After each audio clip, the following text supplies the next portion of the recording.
সরকারের প্রধান উপদেষ্টা হিসেবে তাকে নিয়োগের সিদ্ধান্ত নেওয়া হয়। 8ই আগস্ট 2024 তিনি অন্তর্বর্তীকালীন সরকারের প্রধান উপদেষ্টা হিসেবে আনুষ্ঠানিকভাবে শপথ গ্রহণ করেন।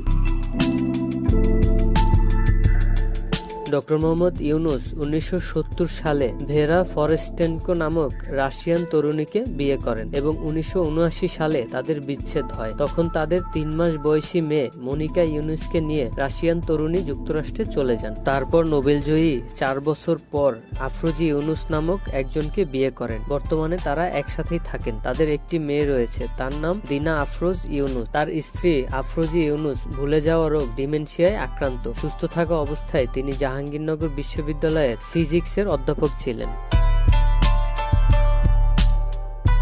তিনি 1987 সালে স্বাধীনতা দিবস পুরস্কার, 1994 সালে বিশ্ব খাদ্য পুরস্কার, 2000 সালে গান্ধী শান্তি পুরস্কার, 2003 সালে